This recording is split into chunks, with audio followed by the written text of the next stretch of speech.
the pain like.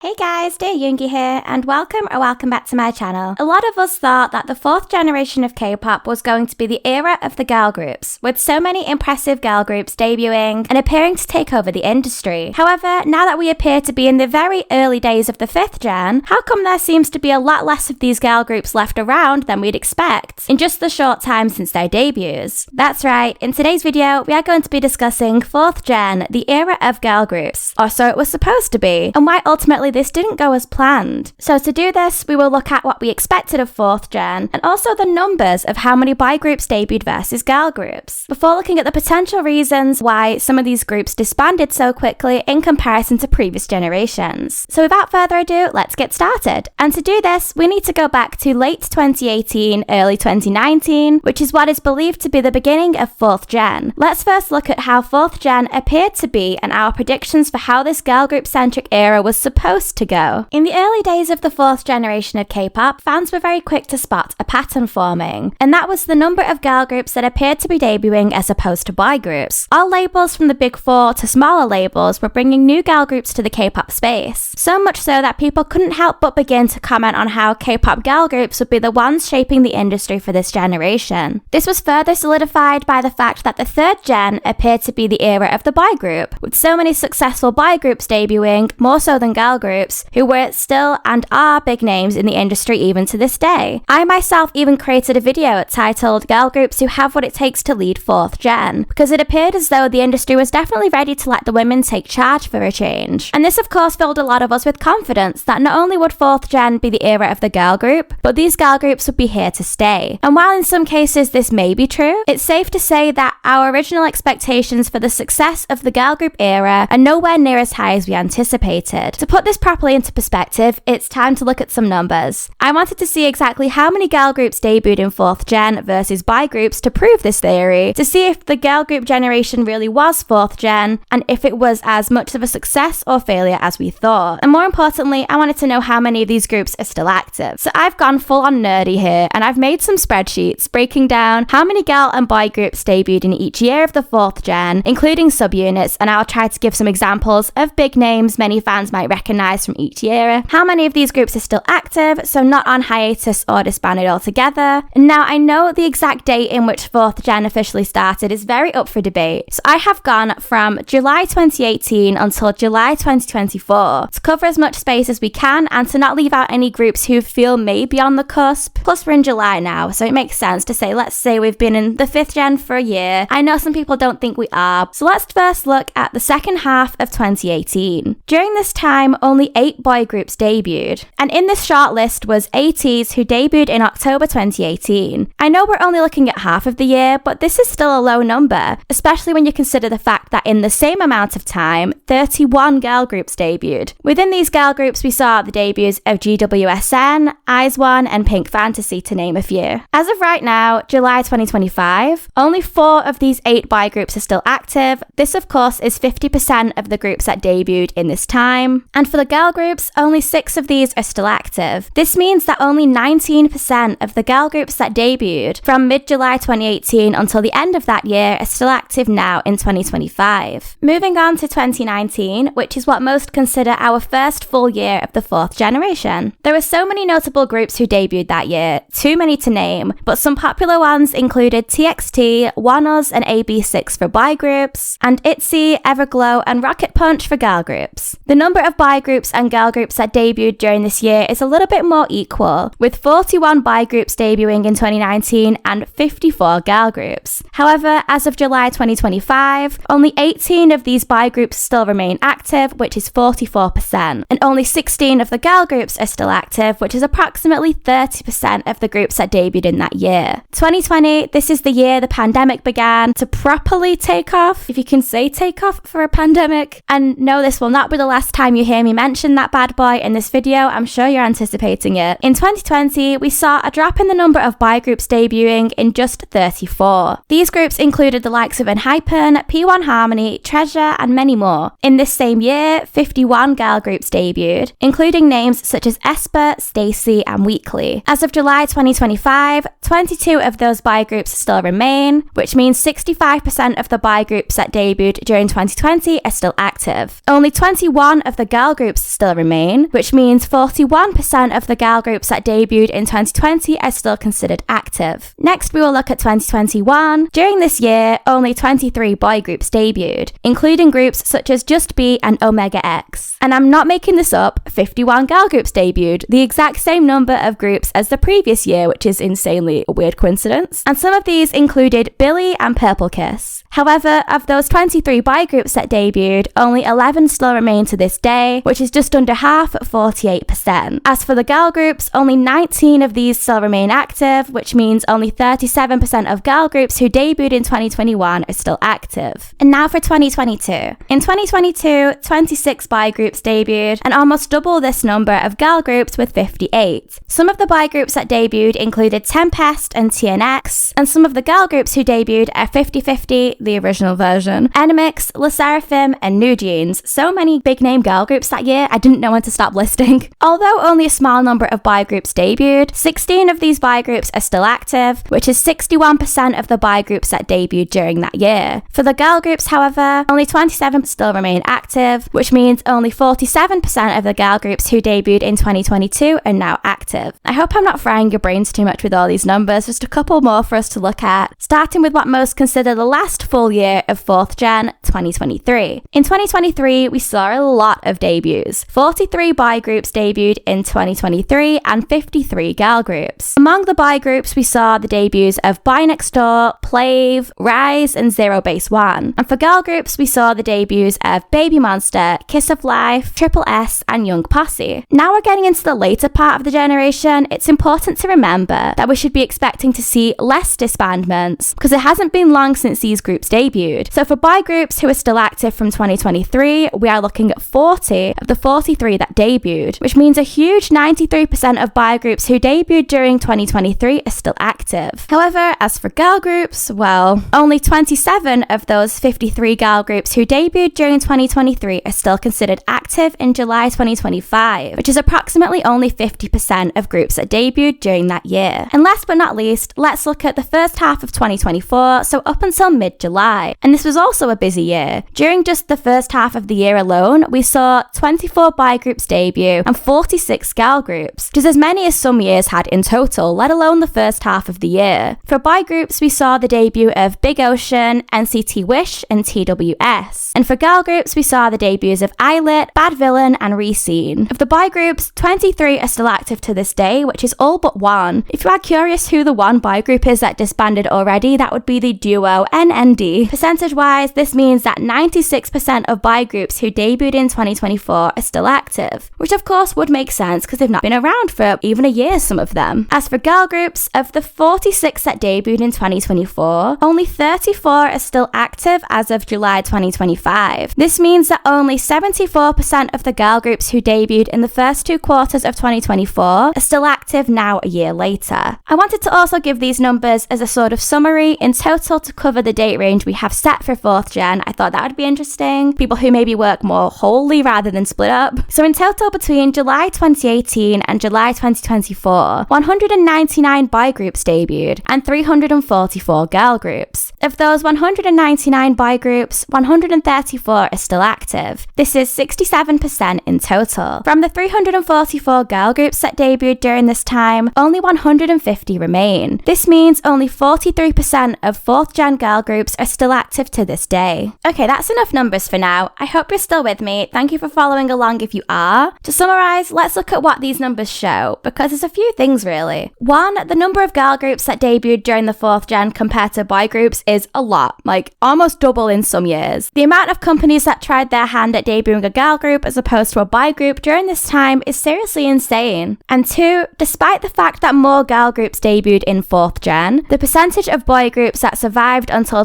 2025 is higher, even though the number of girl groups that debuted in each of these years is higher as well. So now, more importantly, it's time for us to look at the potential reasons why so many 4th gen girl groups have unfortunately already disbanded or are now inactive. First of all, one very likely reason for this is simply down to oversaturation. Market saturation usually refers to any market or industry where the amounts of products available surpasses its demand, hence why we get this idea of oversaturation. And this is an issue that affects the K-pop industry as a marketplace already anyway, let alone during a period like the 4th gen where we saw an exponential amount of girl groups debuting. When you look at the numbers we discussed, we can see very clearly that a lot of girl groups debuted within that short space of time, 4th gen. For each year, we saw over 50 groups debuting, filling up that girl group category, which would on average work out enough groups to cover at least a new one debuting every single week across a whole year. While we as K-pop fans love to see new groups entering the space for us to get into and enjoy, this is simply far too many for the audience to even think about keeping up with. It is simply not possible for a fan to be able to give all of these groups an equal listening opportunity, and it's highly likely that a lot of them will therefore get overlooked in the process. Because of this, the only way the market can deal with its own saturation over time is by eliminating the number of options that are out there for consumers. And it's likely only the options that are already most well received and well performing are the ones that will stick around in order to keep consumers happy. If they're not using it, they're not going to miss it, that sort of thing. That's the marketing way of putting it. The K-pop way of putting it is there's too many groups around, so the lesser popular ones will have to eventually disband, while those receiving more attention continue to grow and thrive. Another potentially huge issue for the larger number of girl groups, and for this one you could argue even groups in general, who disbanded from 4th gen, is the pandemic and rising cost of living. As we all know, the COVID-19 pandemic became a major global issue in 2020 and remained so for a few years, which in total is a pretty big chunk of the 4th gen. There were months-long periods at a time where the whole globe pretty much went into lockdown. From an entertainment and particularly K-pop industry perspective, this means having to cancel tours and fan meets, disruptions to music show schedules, variety show schedules, etc. And for fans, there were fewer opportunities to actually get to know these newly debuted groups in the same way we would have in previous eras. Aside from just this, a lot of people were also out of work or furloughed and earning very little cash, so money will have been unfortunately an issue for some fans, meaning they struggled to purchase albums or support in that way like they would normally. This therefore means that for any groups that debuted during this time, they're likely going to experience the after effects of this crazy period in history, because their entrance into the industry unfortunately fell during very unprecedented times. Aside from just the pandemic, I also mentioned cost of living, because the past half a decade has been pretty crazy in general. The fact numerous wars have broken out during this time, and various countries are experiencing touchy, controversial political climates. This means the general cost of living for the everyday individual has increased, and it's become quite difficult. This therefore means K-pop fans do have less disposable income to spend on things such as hobbies, which getting into new groups could be seen as. And when groups aren't making money, unfortunately their labels will not be able to facilitate them for much longer. Another reason we could potentially look to for the high number of unsuccessful girl group debuts in 4th gen comes down to the company, lack of management and lack of promotion, all of which go hand in hand. As you may know if you saw my last video, if you didn't, check it out when you're done here. Shameless promo, dearyoongi will never change. In all seriousness, we have discussed this previously, but the company a group debuts under can literally make or break them, regardless of how talented they are or how much potential they have. That is the scary reality. This is because a group's label has so much power in the way they are promoted and marketed, and the amount of funding which is put behind this, the way in which they are treated, and the opportunities that are presented to them. If a company has plugged all of their money into creating an impressive debut, or worse, simply isn't willing to front the money to back up their investment, then this will majorly detriment the group in the long run. It is likely that with the large amount of girl groups we saw debuting during the 4th gen, a lot of these will be from smaller labels who simply will not have the endless funds required to properly promote their group, and they'll probably think that they have to cut corners in some places in order to afford the debut at all. And unfortunately, like in many businesses, when funding cuts are required, it is likely a marketing department that will take a big blow if they have one. In a way, as a marketer, I definitely shouldn't be saying this, but I understand it. Marketing is often seen as a luxury you invest in if you can afford it. If you're struggling for cash, you don't go and buy the luxury car, right? And unfortunately, I think while this mindset still exists and promoting of a group is seen as a secondary factor to debuting or sustaining the popularity and growth of a group, aka less important than anything else in the process, then I think this will continue to contribute to the number of groups that disband. brand, because promotion is everything, and so is being visible to the audience. And last but not least, one more potential reason for the large number of girl group debuts and disbandments coming from 4th gen that I wanted to discuss is not a fun one, but it is likely a contributing factor, and that is the way in which women are perceived within the industry. This is going to be a long one, I just know it. Like, this could be its whole own video topic, I'm sure. But the way in which female idols are viewed within the industry as opposed to male idols is vastly different. And while we'd all like to think that the contributions of all genders to the K-pop genre are valued the same amount, they unfortunately are not. It's just as simple as that. And again, this is something that is not just a K-pop problem. The way in which women are perceived and treated across various forms of media has been critiqued for a very long time. But we are going to, of course, be specifically looking at the injustices, the expectations, and treatment of women within the K-pop industry in this example. One big thing women are judged for in the industry is their age, especially at the time of debut and during their careers. Female idols are often perceived as though they have a shelf life, or reach a stage where they're either too old to debut or too old to still be an idol. And this is something that female idols have spoken out about on many occasions. All Day Project member Youngso recently confessed that after she decided to no longer debut as a member of Islet and terminated her contract with Hybe, she worried that she would now be too old to debut elsewhere, despite the fact that she is currently just 19 years old and has debuted as an idol. Mamamoo Solar debuted at the age of 23, which is considered on the older side for a K-pop idol, and she has spoken out in the past about her worries and concerns of being able to continue this job later because of the age at which she debuted and already being considered older than average. And in the recent Lee Soo-man documentary, who was the creator of SM Entertainment, aespa's Karina spoke about the fact that female idols do not have long careers in the industry, and they are well aware of that. So she is always thinking about how to prolong their career and how to adapt to the changing society around them. Aside from just concerns of age, women in K-pop are definitely held to an insane beauty standard and are criticized more for the way their looks changed as they get older. K-pop fans are fully prepared to simply not stand a talented female idol over their appearance or behavior, even if they didn't necessarily do anything problematic or perhaps maybe just like stood up for themselves once, you know what I mean? Some of the image-based scrutiny female idols receive can be regarding their weight, appearance, and maintaining that cute, innocent, or ladylike image but still appearing youthful. Now, of course, we are not saying that male idols don't face any of this scrutiny, of course they do, but the way in which they receive these critiques is definitely different and nowhere near as severe as that of female idols. For example, male idols are more likely to perhaps experiment and go on to do edgier concepts as they get older. If a female idol was to do the same, they would get labelled as trying to be overtly sexual and wind up getting themselves censored on music shows and being told they're too old to do this. Now you may be thinking, what do any of these things have to do with the number of girl groups that disbanded in 4th gen? Well, because these standards and expectations for girl groups are so high, just like the number of groups that are debuting, if a group isn't meeting fans' expectations, they'll simply move on to the next one. There definitely appears to be more opportunities for longevity for male idols in the industry as opposed to females. Male idols are more likely to move on into producing and helping behind the scenes, either during their time in an active group or afterwards, especially compared to female idols. And this in turn increases the longevity of male idols in the industry. How many female idols do we have doing the same? Barely a handful. Because female idols are seen as having less of a shelf life as it is, this means that girl groups will be treated in the same way, as though they are much more easily expendable than a boy group. Just look at the 3rd gen, for example, which is widely considered the era of the K-pop boy group due to the high number of iconic boy groups that debuted during that time. The difference is a large number of these are still active and around to this day years later, despite people thinking they would suffer due to military enlistment hiatuses that they have no choice but to fulfill. However, what people tend to not realize is that due to K-pop fans' sense of loyalty and them going on hiatus for a reason that's nothing to do with them or lack of choice, fans are more likely to wait for their faves to enlist in the military and come back if it's someone they really love, rather than simply just dropping them. It's like boy groups sometimes build up this incredibly loyal fan base that will stick with them through thick and thin, inevitable hiatuses included. For girl groups, however, even though they don't have to face the same sort of definite hiatus, still suffer from the fact that fans don't always seem to build and maintain the same loyalty for them once a shiny new object comes along. Okay, conclusion time. I wanted to summarise my thoughts on the 4th gen if it really was the era of the girl group, and will we ever see another one of those again? Despite the fact that so many of the 4th gen debuted girl groups have now disbanded, I still think there's an argument to be made that the 4th gen will go down in history as the era of the girl groups. This is simply shown by the fact that so many labels saw how many girl groups were debuting debuting and felt the need to add their own into the mix. Like, that alone should be enough to prove the fact that the impact of girl groups was definitely there during this time. However, with that being said, there was also an influx of boy groups who debuted in the 4th gen who have been seen as big powerhouses, and their impact can't be overlooked either. Think of groups such as Stray Kids, ATEEZ, TXT, and many others. They have become such big names not just in the K-pop industry in Korea, but worldwide. And these groups have contributed in the continuing of the legacy set by boy groups in earlier generations, such as BTS and 17. This is why 4th gen ironically still somehow became the era of the girl group, but also the boy group too, like a continuation of 3rd gen, because the efforts of those 4th gen girl groups were equally as strong as that of boy groups who debuted at a similar time. It's just unfortunately more girl groups got overlooked because so many of them debuted in the same time frame. I think this all goes back to what we've been looking at already, and that is the importance of a strong company backing. You simply cannot control the impact of external factors such as the pandemic and global cost of living crisis, and how these will affect the industry. Of course not, but K-pop companies can 100% ensure they aren't oversaturated in the market with the same thing, and put more money and effort into the groups they're debuting rather than just chucking more out there. And we as K-pop fans are not entirely innocent in this either. We could perhaps try and pay more attention to groups who are unfortunately getting overlooked to make sure they get their chance to shine, and that in turn also gives us more buying power because we can show companies what we really want. Do I think there will ever be another era of the girl group in K-pop? You know what? I do. I definitely think there will be. We love girl groups. However, unless K-pop companies change the way they operate as businesses and don't continue to saturate the market with more of the same thing, and I won't hold my breath on this happening anytime soon, then I think the outcome of said future era of the girl group, whenever that will be the exact same or very similar to what we witnessed in 4th gen. There will be some standout girl groups for sure that debuted in that generation, but there will also be many who debut and unfortunately do not even make it to the next generation. Okay guys, and that was it for today's video. Thank you so much for watching if you got this far. This was really fun for me to make because I got to do so much research into 4th gen. If you did enjoy this video, please give it a thumbs up, and I would love to hear your thoughts on this topic in the comments. Did you expect more from the 4th gen of girl groups as well? Did you think more would still be around? Like, did those numbers shock you at all? And how do you think 5th gen is going to turn out? That's an interesting question. Now we're kind of like a year into it, how do you think this generation is looking? Like, what is the recurring theme? If you're new here, please hit that subscribe button and turn on the notification bell to be the first to hear whenever I upload, and I'll see you next time.